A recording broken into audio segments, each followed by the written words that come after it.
وہ جو زندگی لے کر آئے خوبصورت، اس زندگی کو اپنانے میں میرا اللہ راضی ہے، اور اس محبوب کی زندگی کو اللہ نے اس طرح محفوظ کیا کہ آپ کی بکریوں کے نام بھی ہم تک پہنچائے۔ زندگی تو بہت بڑی چیز، حجوہ، سقیہ، برکہ، زمزم، برکہ، اطلال، اطراف، غیثا، کمراء، یہ میرے نبی کی بکریوں کے نام ہیں جو میں نے آپ کو گن کے سنا دی ہیں۔ 9 بکریاں تھیں، اور اس میں ایک بکرا تھا، اس کا نام تھا یم، 2 اونٹ تھے، عسکر، ثعلب، 4 اونٹنیاں تھیں، عزبا، شہبا، جدعا، قصوا، اور اتنی ڈیٹیل۔ آپ نے مدینہ سے حج کا سفر شروع کیا اپنی اونٹنی قصوا پر، آپ نے 9 تاریخ کو خطبہ دیا اپنی اونٹنی قصوا پر، اب حج کے بعد طواف، اس کے قربانی کے بعد طواف زیارت کے لیے تشریف لے گئے اپنی اونٹنی جدعا پر، آپ نے 11 تاریخ کا خطبہ دیا اپنی اونٹنی عزبا پر۔ یہ پیار ہے میرے اللہ کا اپنے حبیب کے ساتھ کہ اس کی اتنی چھوٹی چیز کو بھی نہیں چھپنے دیا۔ اگر ہمیں خطبے کا پتہ ہونا چاہیے چونکہ وہ شریعت ہے، ٹھیک ہے، لیکن آپ اونٹنی پہ سوار تھے اور آپ عزبا اونٹنی پہ سوار تھے، اور اگلی بتاؤں ابو بکرا یہ سقفی ہیں، یہ آپ کی اونٹنی کے نیچے کھڑے ہوئے تھے اور اونٹنی کا لعاب ان کے کندھے پہ گر رہا تھا۔ اتنی ڈیٹیل آپ کو بتا رہا ہوں۔ آپ کے پاس 2 گدھے تھے، عفیر اور یعفور، 2 خچر تھے، دلدل اور فضہ، گھوڑے آپ نے بہت خوبصورت رکھے، میں قربان جاؤں۔ اپنی امت کے مالداروں کو بھی راستہ دیا، غریبوں کو بھی دیا، میڈیاکر کو بھی دیا۔ اعلیٰ سواریوں پہ آپ کے ایک گھوڑے کا نام تھا ورد کہتے ہیں گلاب کو۔ گلاب کی خصوصیت یہ ہے کہ سارے پھولوں میں نمایاں نظر آتا ہے، اللہ نے اس کو ایسا حسن دیا ہے کہ سارے پھولوں میں نمایاں نظر۔ جب بھی ہم گفٹ وغیرہ لے کے جاتے ہیں تو اس میں گلاب سب سے زیادہ ہوتا ہے کہ نہیں ہوتا؟ تو آپ کے ایک گھوڑے کا نام تھا ورد، وہ اتنا خوبصورت تھا کہ سارے گھوڑوں میں کھڑا ہوا نظر آتا تھا، میرے نبی اس پہ سوار ہوتے تھے۔ ایک گھوڑے کا نام تھا سکب کہتے ہیں یوں انڈیلنے کو، اب پانی انڈیل، جو پانی انڈیلے تو ایک تار بن جاتا، دھار بن جاتی، وہ اتنا تیز دوڑتا تھا کہ لگتا تھا جیسے پانی کی دھار بن گئی۔ آپ کے ایک گھوڑے کا نام تھا سبحہ کہتے ہیں اڑنے کو، وہ اتنا تیز بھاگتا تھا لگتا تھا ہوا میں اڑ رہا ہے۔ آپ کے ایک گھوڑے کا نام تھا یعصوب کہتے ہیں شہد کی مکھی کی ملکہ کو۔ تو اگر آپ شہد کے چھتے کو دیکھیں گے ذرا شیشہ لگا کر تو آپ کو شہد کی مکھی کی ملکہ سب سے نمایاں نظر آئے گی، اور ایک شہد کے چھتے میں منیمم 30,000 مکھیاں ہوتی ہیں، 30,000، زیادہ کی کوئی حد نہیں، کم سے کم 30,000۔ تو وہ اس کا نام تھا یعصوب کہ وہ 30,000 گھوڑوں میں بھی کھڑا ہوتا تھا تو نظر آتا تھا۔ تو میں آپ کو کتنی، میرے نبی کی کوئی بات چھوٹی نہیں، لیکن یہ وہ چیز ہیں اگر ہمیں آپ کے گھوڑوں کا پتہ نہ ہو تو اس پر تو کوئی جنت دوزخ کا فیصلہ نہیں۔ جب آپ غمگین ہوتے تھے تو یوں بیٹھتے تھے، یہ آپ کے غمگین ہونے کی نشانی ہے۔ جب آپ حیران ہوتے تھے تو یوں کرتے تھے، کوئی نہ کوئی باڈی ایکشن ہوتا ہے آدمی، اچھا یہ مطلب میری حیرانی ہے کہ میں جب حیران ہوتا ہوں، اچھا ہاں، اور میرے نبی جب حیران ہوتے تھے تو چہرے سے نہیں یہاں سے پتہ چلتا تھا۔ اتنی چھوٹی بات، کسی کو یوں کر کے نہیں بلاتے تھے، یوں کر کے بلاتے تھے۔ مجلس میں چوکڑی مار کے بیٹھتے تھے، پاؤں پھیلا کے نہیں بیٹھتے تھے۔ کوئی آپ کو ادھر سے بلاتا یا رسول اللہ تو یوں نہیں کرتے تھے، کوئی ادھر سے بلاتا یا رسول اللہ تو یوں نہیں کرتے تھے۔ یا رسول اللہ ادھر سے شخص نے بلایا تو آپ یوں کرتے تھے، جی فل پروٹوکول، صرف گردن نہیں ٹیڑھی کرتے تھے۔ ادھر سے کسی نے کہا یا رسول اللہ تو آپ یوں نہیں کرتے تھے، بلکہ اس کو سینہ دیتے تھے. ادھر سے کوئی کرتا تو آپ یوں کرتے. جی میرے بھائی بولو کیا کہتے ہیں؟ ہائے ہائے ہائے ہائے ہائے.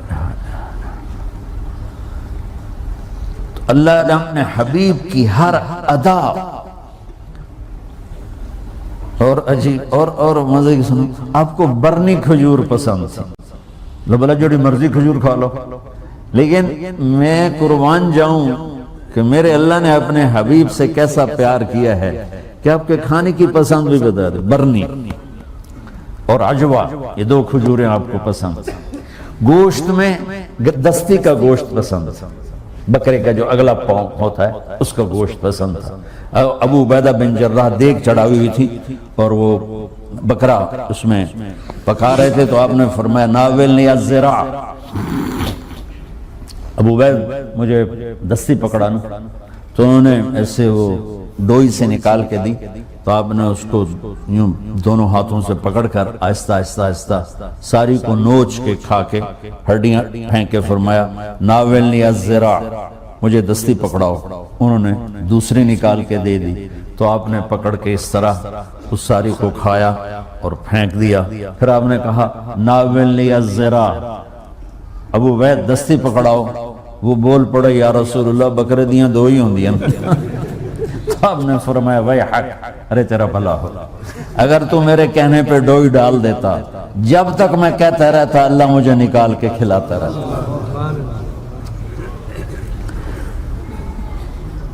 محمد اور احمد اور ماہی اور حاشر اور عاقب اور فاتح اور خاتم، ابو القاسم، طه، یاسین، مزمل، مدثر، شاہد، مبشر، نذیر، داعی الی اللہ، سراج منیر، عزیز، حریص، رؤوف، رحیم، رحمت للعالمین، کافۃ للناس، بشیر و نذیرا. محمد بن عبداللہ بن عبد المطلب بن ہاشم بن عبد مناف بن قصی بن کلاب بن مرہ بن کعب بن لوی بن غالب بن فہر بن مالک بن نضر بن کنانہ بن خزیمہ بن مدرک بن الیاس بن مدر بن نزار بن معد بن عدنان بن اود بن حمیسہ بن سلامان بن عوس بن بوز بن قموال بن ابی بن عوام بن ناشد بن حزا بن بلداس بن یدلاف بن طابخ بن جاہم بن ناحش بن ماخی بن عیفی بن عبقر بن عبید بن الدغاء بن حمدان بن سنبر بن یثربی بن یحزن بن یلحن بن ارعوا بن عیدی بن زیشان بن عیسر بن اخناد بن ایہام بن مقصر بن ناحث بن زارح بن سمی بن مزی بن عوض بن عرام بن قیدار بن اسماعیل بن ابراہیم بن آدر بن ناحور بن سروج بن رعو بن فائج بن عابر بن ارفخشاد بن سام بن نوح بن لامک بن متوشال بن ادریس بن یرد بن ملح الایل بن قینان بن آنوش بن شیس و بن آدم علیہ السلام. یہ میرے نبی کی پیڑھی ہے توڑ آدم علیہ السلام تک. اگر ہمیں معلوم نہ ہو تو جنت کے جانے آنے میں کوئی مسئلہ نہیں ہے.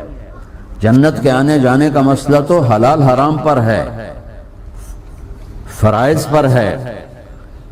لیکن میں قربان جاؤں میرے رب نے اپنے حبیب کی ہر شے.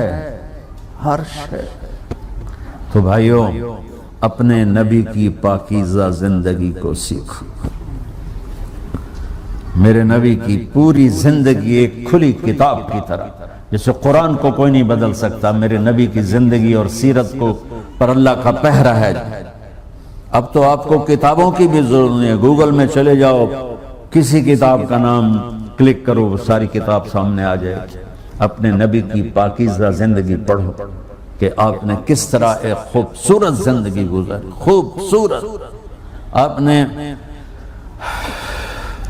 آپ کے معجزات، ہم کہتے ہیں نا چاند کے 2 ٹکڑے کر دیے، پانی بے شمار ہیں. سب سے زیادہ ہمارے نبی کے معجزات ہیں. سب سے بڑا معجزہ میرے نبی کا ہے آپ کے اچھے اخلاق. یہ سب سے بڑا معجزہ کہ آپ آرام فرما رہے ہیں اور ایک بدو آتا ہے غورس، وہ تلوار آپ ہی کی اٹھا کر یہاں پسلی میں مارتا ہے. آپ اٹھ کے بیٹھ جاتے ہیں تو تلوار سیدھی کر دیتا ہے، بول اب تیار ہو جا، کون بچائے گا تجھے؟ تو آپ نے مسکراتے ہوئے فرمایا اللہ تو تلوار اس کے ہاتھ سے گر گئی. تو آپ نے اٹھا کے سیدھی کیا, ہن تو دس تجھے کون بچائے گا؟ وہ کہنے لگا میں نے تو ہی بچاونا. آپ نے فرمایا کلمہ پڑھتے ہو؟ کہتا نہیں. آپ نے کہا جاؤ معاف کیا. قاتل کو معاف, اس طرح کا جاؤ معاف کیا. 21 سال مکے والے قتل کے منصوبے بناتے رہے. جب آپ فاتح بن کے داخل ہوئے, آپ نے کہا جاؤ تمہیں معاف کیا. جو معجزے دیکھ کر, شکستیں دیکھ کر ایمان نہ لائے, اس دن آپ کے اخلاق کو دیکھ کر سارے مکے نے کلمہ پڑھ. تو بھائیو, اپنے نبی کی پاکیزہ خوبصورت زندگی سیکھو.